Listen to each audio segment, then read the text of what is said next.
Explain why they're here. There was no other way. My children are the true heirs to your name, Seok-won. Look at them.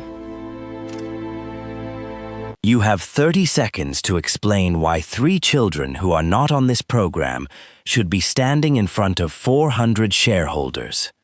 Seok-won Jang did not answer right away.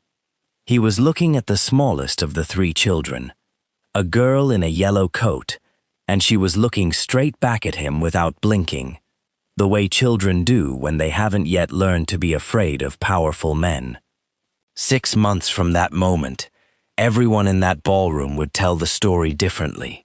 Some would say, Seok-won Jang lost everything that day. Some would say he finally got something he didn't know he was missing. Both of them would be right, and neither of them would understand what actually happened, because they were all looking at the wrong person. They were looking at the woman holding the envelope. They should have been looking at the boy standing closest to Seok-won, the one already named Heir, the one who had just watched his whole understanding of his own life rearrange itself in under a minute, and who did not run. Hey, before we get into this one, if you're driving home from work right now, or folding laundry, or just lying in bed with the lights off, stay with me for this one. This is a long story. It's going to take some time, but I promise you, by the end, you'll understand exactly why every person in that room went quiet, and why the quiet lasted for almost a full minute before anyone remembered how to breathe. There's something people don't like to admit about power. The higher a man climbs, the more people around him agree to protect the story he tells about himself, instead of the truth. Not because they're loyal, because the story is more convenient than the truth ever was. Seok-won Jang had built an empire on being the kind of man whose calm made other men nervous. It took one envelope, in one ballroom, to prove that calm was never real. It was just a debt he hadn't paid yet. Her name was Ngozi Adeyemi.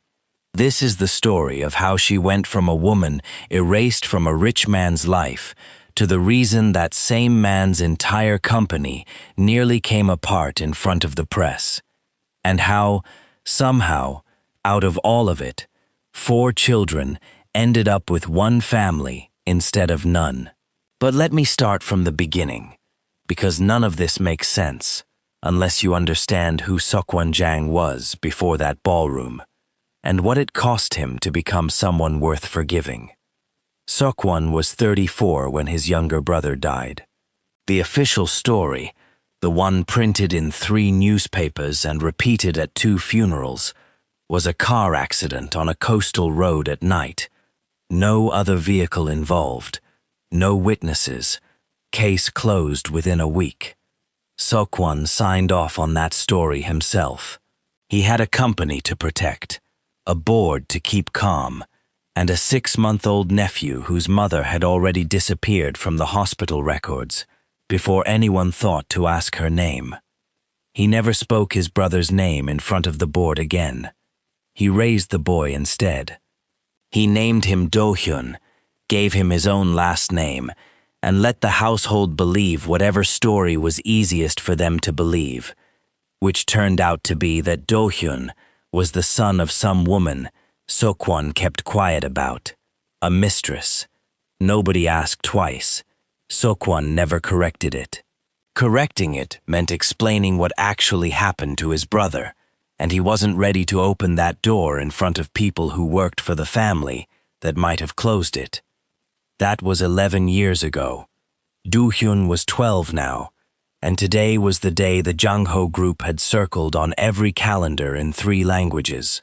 Seok-won was standing in front of 400 shareholders, 4 television cameras, and 4 rows of board members to formally name Do-hyun as his successor. The paperwork had already been drafted. The photographers already had their angle picked out. Seok-won's cousin, Yong-tae, the company's deputy chairman, was standing 3 feet to his left with the kind of smile that photographs well and means nothing.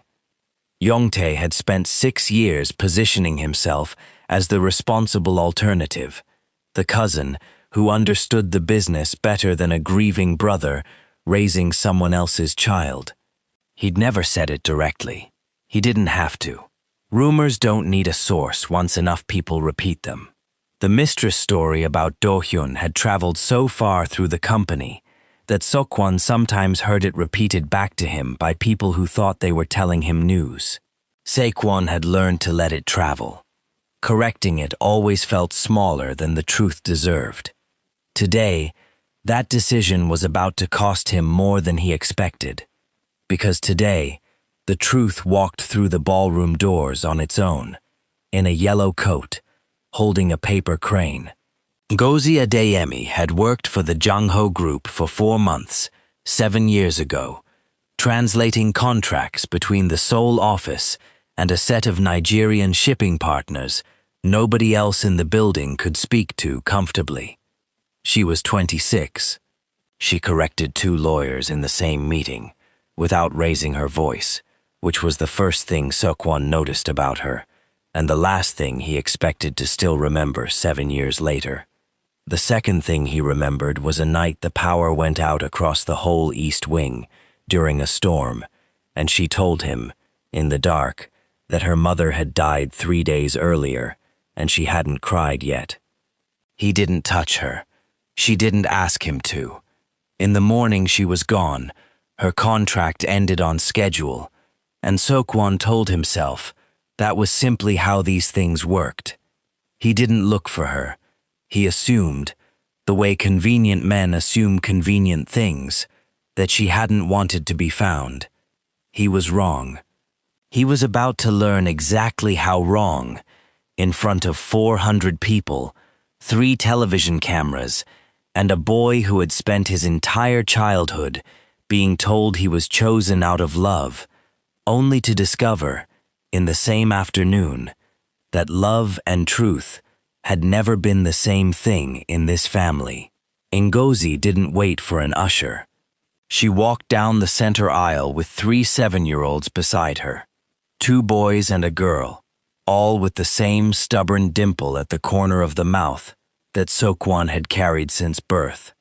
And she set a sealed envelope down on the podium in front of 400 witnesses, and she said, quietly enough that only the front rows heard it clearly, and loud enough that the microphones caught every word anyway, "I would not have come today if there had been any other way left." Yongtae's smile did not move, but something behind his eyes did, and if anyone in that ballroom had been watching him instead of the children, they would have noticed that he did not look surprised. He looked relieved. He looked like a man who had just been handed the exact weapon he'd been waiting 7 years to use. Nobody was watching him. Everybody was watching Seok-won, whose hand had gone very still on the podium, and Do-hyun, who was looking at the little girl in the yellow coat, the way you look at a mirror you didn't know existed. That's where we're going to pause. Right at the moment everything in that room changes. Stick around, because this next part, what Seok-won does in the 60 seconds after that envelope hits the podium, is the part people are still talking about. To understand why Seok-won didn't have Ngozi removed from that ballroom, you have to go back 7 years, to a version of him that still believed calm was something a man was born with, instead of something he built to hide behind. He met her on a Tuesday. She had been brought in on a short contract to handle a shipping dispute with a set of partners based in Lagos, and by the end of her first week, she had corrected 2 of his senior lawyers in the same meeting, in 2 different languages, without raising her voice or looking up from her notes.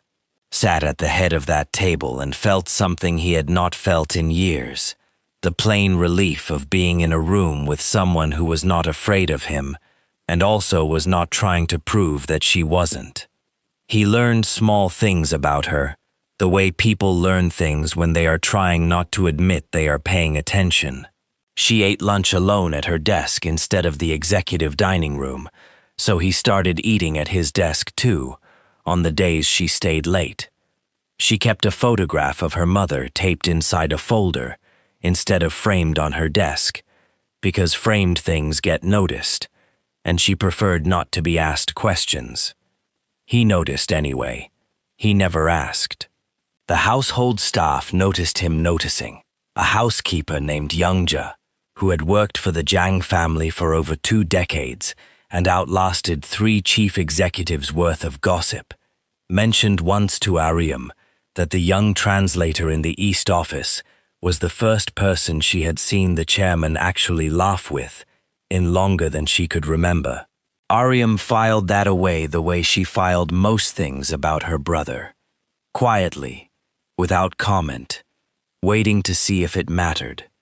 The night everything changed was a storm that knocked the power out across the whole East Wing. Ngozi was still in the building, finishing a translation, when the lights failed.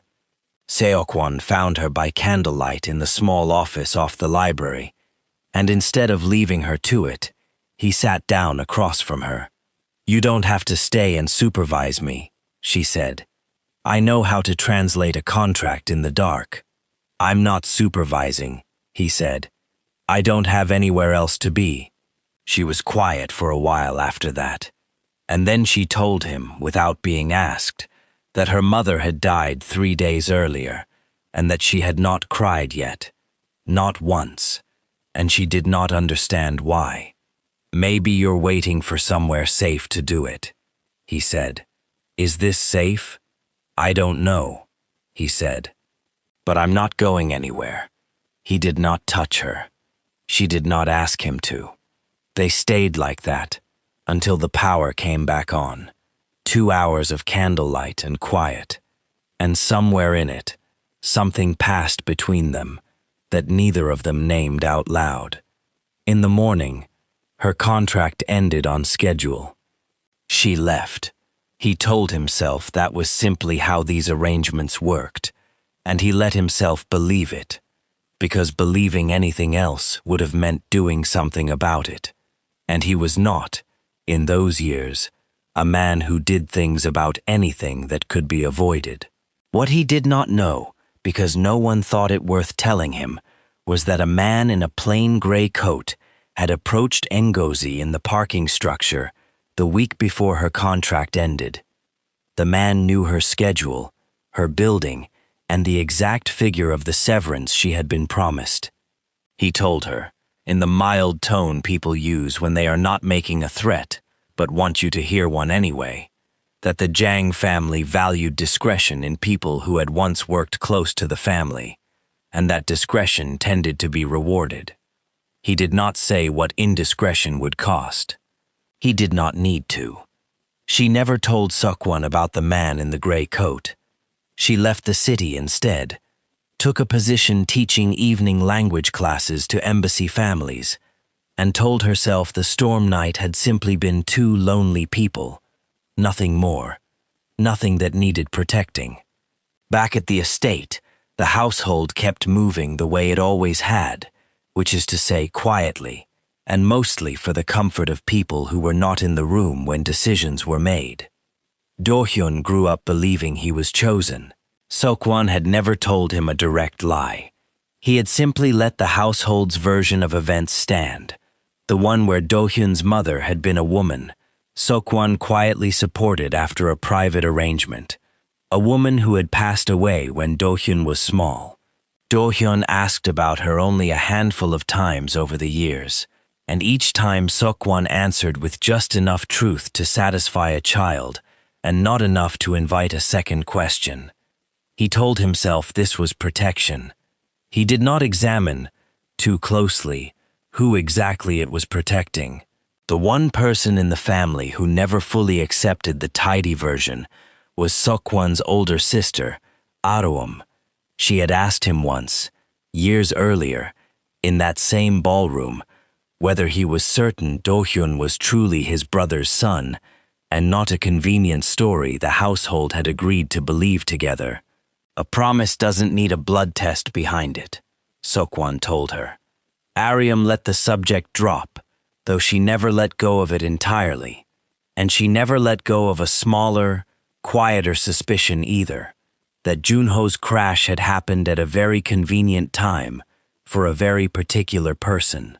She kept that suspicion to herself for years, because she had no proof, only a feeling that returned every time she watched their cousin Yongtae address the board. Yongtae Jang had spent 6 years positioning himself as the responsible alternative, the deputy chairman who understood the business better than a grieving brother raising someone else's child.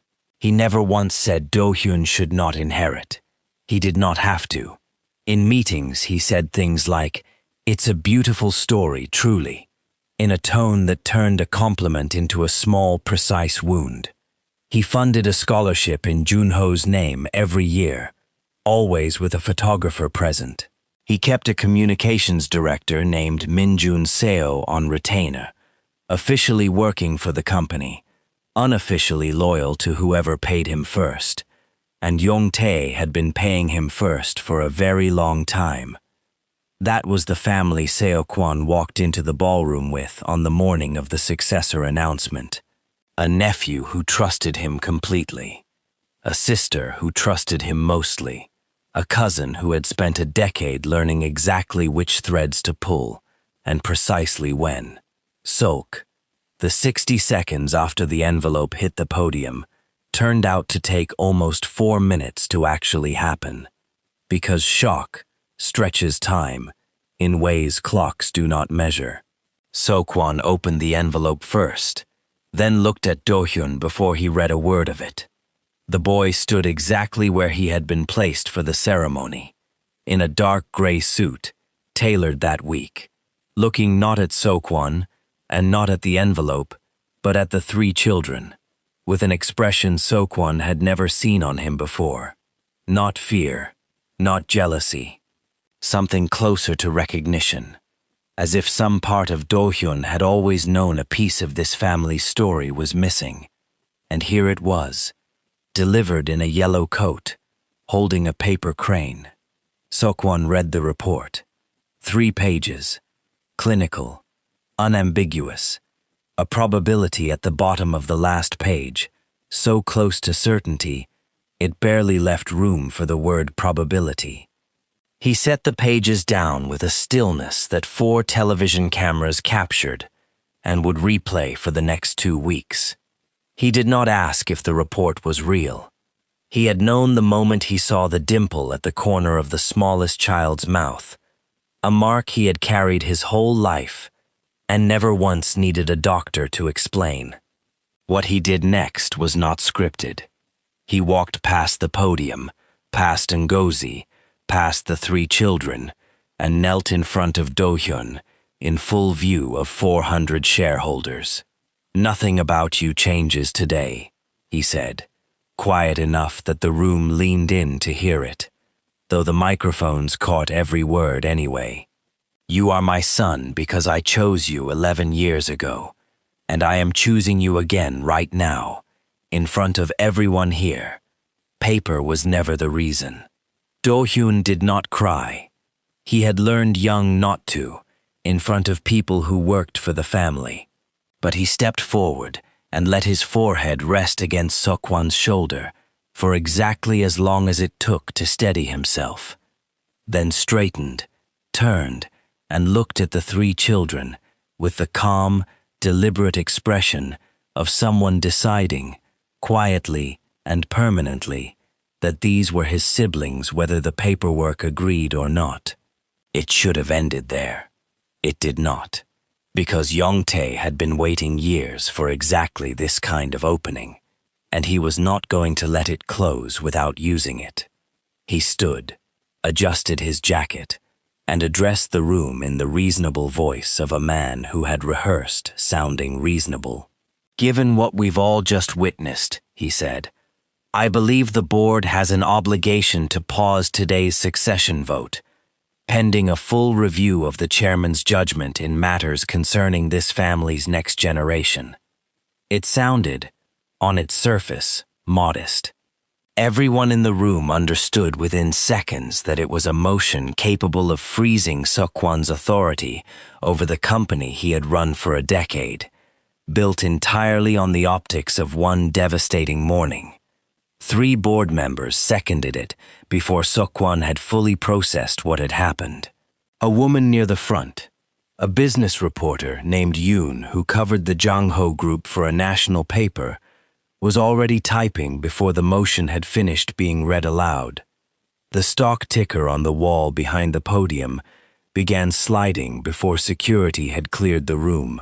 Seokwan left the ballroom holding Do-hyun's hand, Ngozi and the triplets following behind him, and Yongtae watched all 5 of them go with the patient, satisfied look of a man who has just watched an old investment finally start paying interest. The week between the ballroom and the board's review vote was the week Seokwan learned exactly how much damage a man could do without ever raising his voice. Yongtae did not need to leak anything directly. Minjun made sure the right outlets had the right phone numbers, and within 2 days, the story was no longer "Chairman reunites with hidden children." It was Jangho Group succession in chaos amid chairman's affair scandal, board weighs emergency leadership review. The word affair did a great deal of work in that headline, none of it accurate, and Yongtae never had to say it himself. Yongtae, Tuhen time. Her immigration file, stable and unremarkable for years, suddenly attracted an officer who had never once looked at it before, and now found several irregularities worth investigating, all technical, all the kind of thing that could be resolved in 5 minutes by someone with the right connections, or dragged out for months by someone determined to make an example of her. She was called in for an interview she had not requested.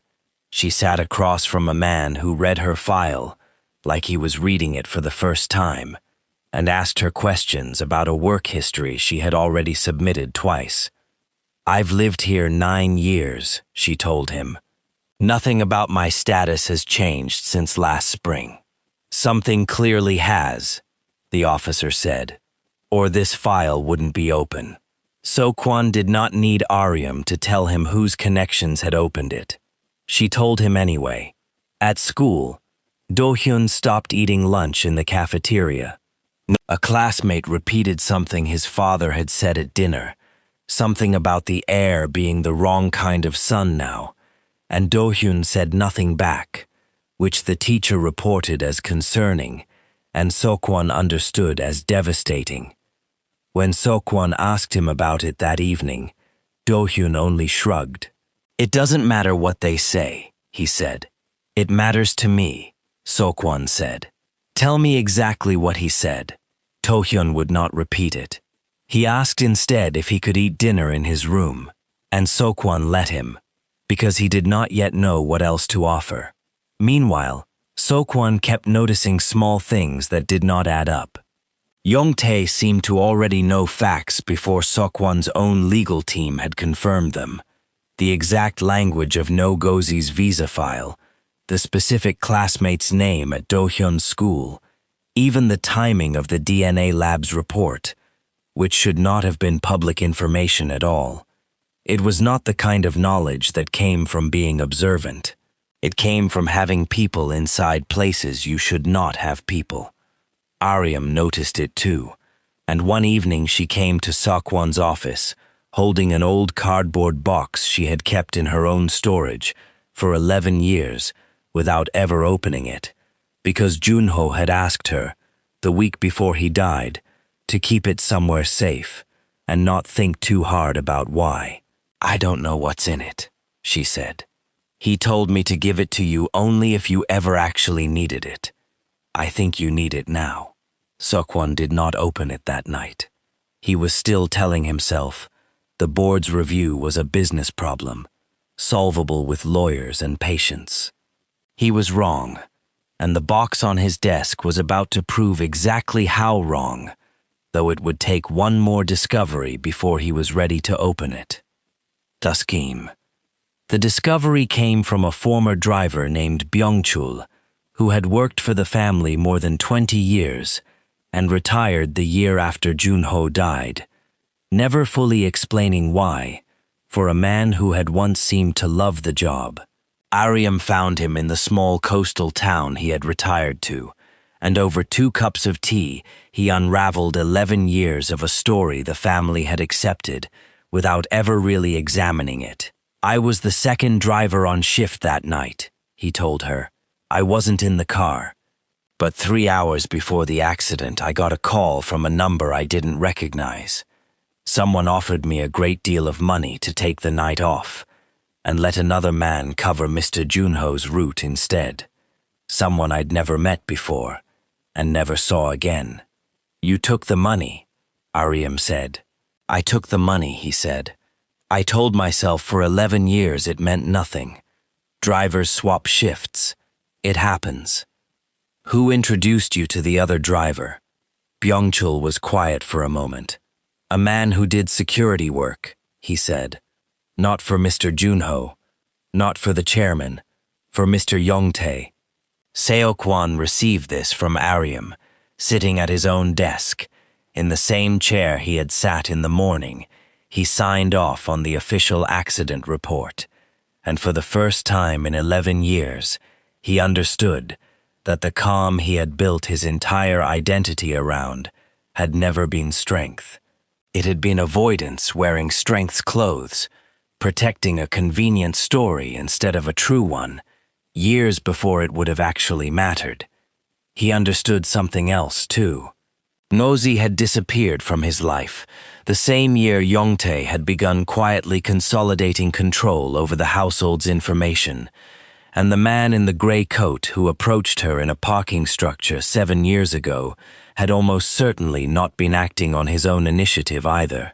Everything he had believed about the last decade, Junho's death, Do-hyun's mother's disappearance, Ngozi's silence, even the rumor about Do-hyun that had traveled so far through the company that Seokwan had stopped bothering to correct it, had been seeded and tended by the same patient hand. He had spent 10 years mistaking that patience for loyalty.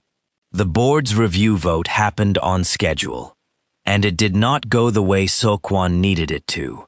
3 additional members, all of whom had received private briefings from Yongtae in the preceding week, voted to suspend Seokwan's operating authority, pending a formal ethics investigation into his handling of undisclosed family matters with material relevance to shareholders. It passed by a narrow margin. Seokwan was, for the first time in his adult life, locked out of his own executive floor, his access badge deactivated before he had even left the building. 2 days later, immigration authorities detained Ngozi for 6 hours over the irregularities that had appeared out of nowhere the week before, releasing her only after Aryam personally intervened with lawyers Yongtae's people had not thought to anticipate.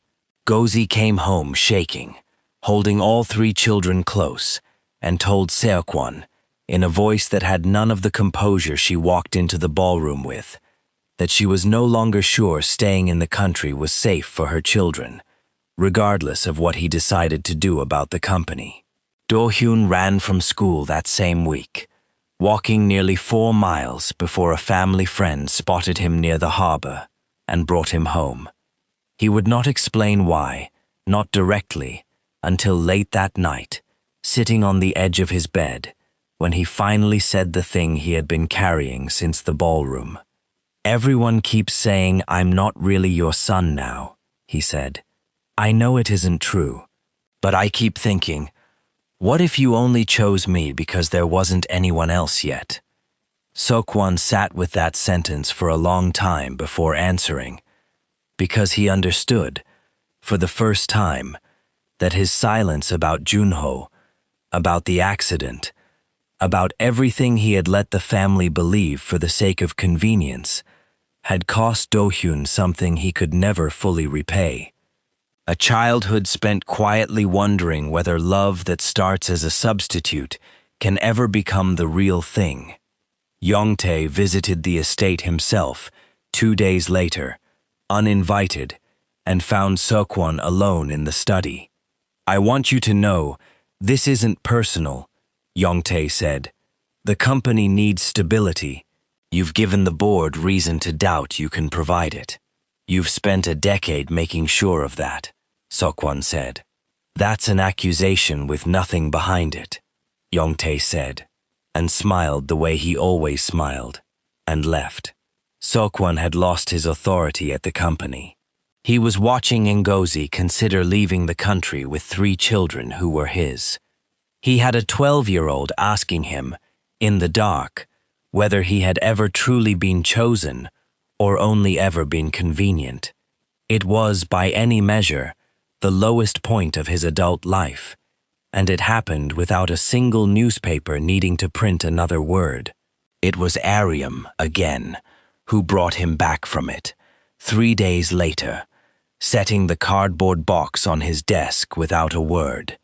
Inside was an old hard drive, a handwritten letter in Junho's writing that had never been meant for anyone but Seokwon, and a small digital recorder with a single file dated the week before Junho died. The letter was short. Junho wrote that he had found discrepancies in the company's shipping manifests he did not yet fully understand, that the numbers kept tracing back to accounts he was not authorized to question directly, and that he was documenting everything quietly because he did not yet know who he could trust with it. He wrote that if anything happened to him before he finished, Seokwon should assume the worst and follow the money exactly where it led. The recording was 14 minutes long.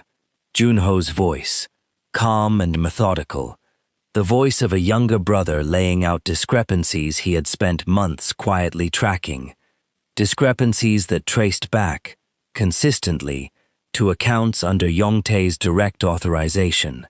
Junho had not known, when he recorded it, that he was documenting his own future.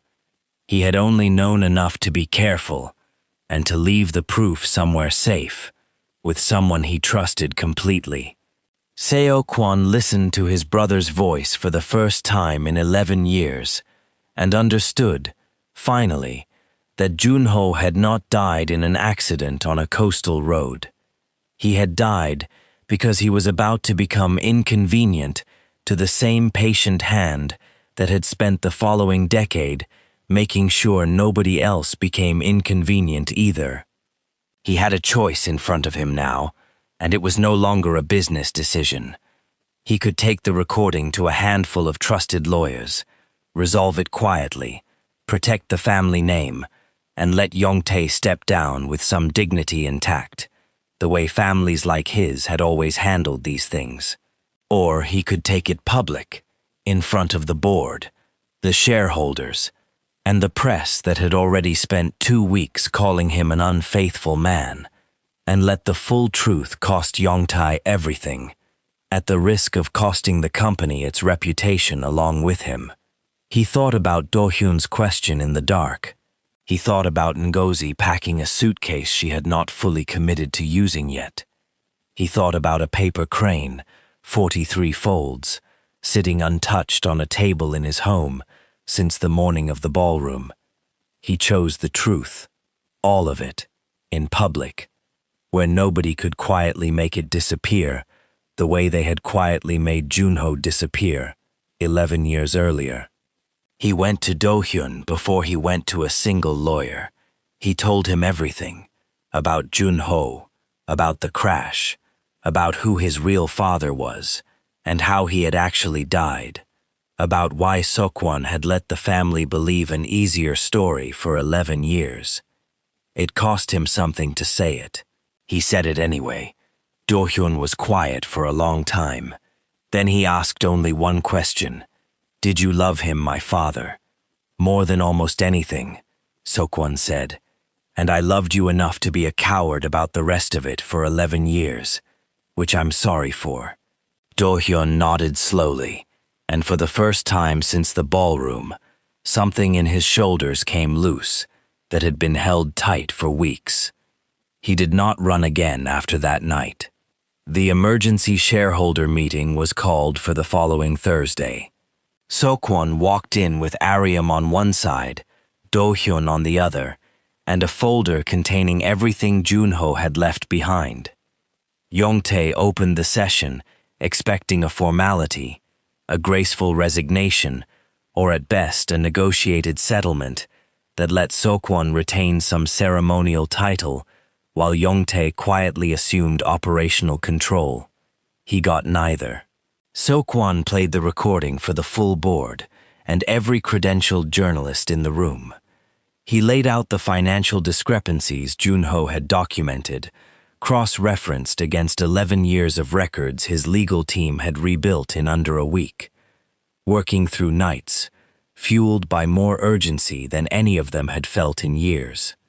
He brought forward Byung-chul, who confirmed under oath the identity of the man who had introduced him to a substitute driver the night of Junho's crash, a man on record as having worked exclusively for Yongtae's personal security detail for the past 15 years.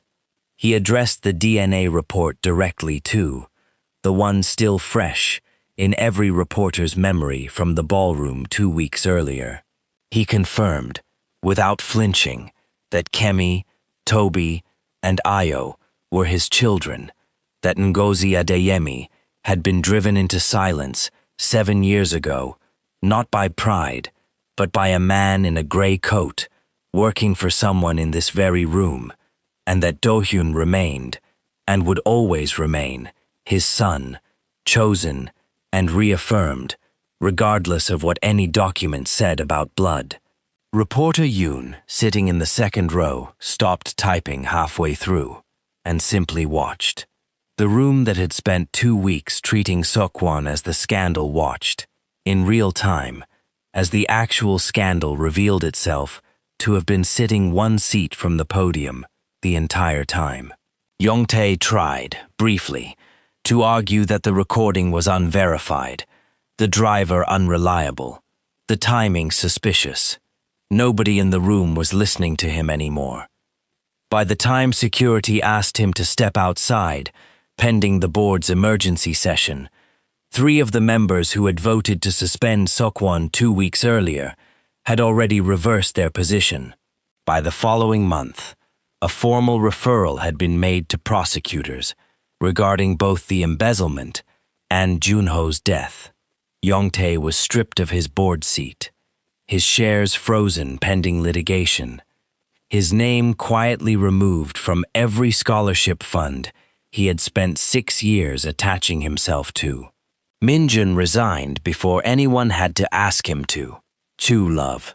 The company recovered faster than the press expected, mostly because Seokwon stopped trying to manage the story and simply let it be as complicated and human as it actually was.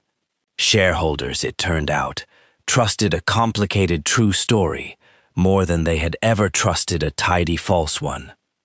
Ngozi's visa complications resolved within a month, once the source of the interference was exposed and removed from any position to interfere further. She did not move into the estate right away. She kept her own apartment for almost a year, and Seokwon spent every weekend there instead, learning which cereal Toby refused to eat, which cartoon made Ayo laugh so hard she could not breathe, and the exact rhythm of Kemi's questions, which never stopped, and which he eventually gave up answering quickly and started answering completely instead. Do-hyun came most weekends too. He taught Toby how to knot a tie the way he had once learned by watching Seokwon in a mirror that had belonged to their shared grandfather. Kemi taught Seokwon how to fold a paper crane, and his first several attempts were bad enough that she kept them in a shoebox and refused to let anyone throw them away. The company was restructured within the year, not into a single succession naming one child over the others, but into a trust, dividing the Jangho Group's holdings equally among all 4 children, with no active leadership named until each of them turned 18 and could choose, individually, whether they wanted any part of it. Ariam took over as interim chair, the first woman to hold the position in the company's history, and she ran board meetings, people said, with considerably less patience for convenient stories than her brother had ever shown. Seokwon and Gozi did not rush anything. What grew between them grew the way it had the first time, quietly, in ordinary rooms, without an audience. They married 2 years later, in a small registry office. No press, no board members, just Ariam as a witness, and 4 children in slightly mismatched clothes. The only photograph taken that day was slightly out of focus, taken on Do-hyun's phone, and Gozi kept it anyway. On the day Do-hyun turned 18, the family gathered at the same estate, though not in the ballroom. He stood at a long table set for 6, wearing a tie he had knotted himself, and Seokwon handed him an old, worn envelope, the same lab report that had once upended everything. This never changed anything that mattered, Seokwon told him. I want you to have it anyway, so you always know I kept it, because I chose to, not because there was no other option. Do-hyun folded the envelope once and put it in his jacket pocket without opening it, the same way his father had taught him, without ever needing to say so out loud, that some things a person simply carries. Kemi, 16 now and taller than her mother, set a paper crane down on the table beside his plate. 43 folds, slightly crumpled at one wing, exactly like the first one she had ever made. Nobody at that table moved it. Nobody needed to. That's the story. If you made it all the way to the end, tell me down in the comments which part hit you hardest, the ballroom, the recording, or the crane at the very end. And if this is your first time here, hit subscribe, because there's another one of these waiting for you next week.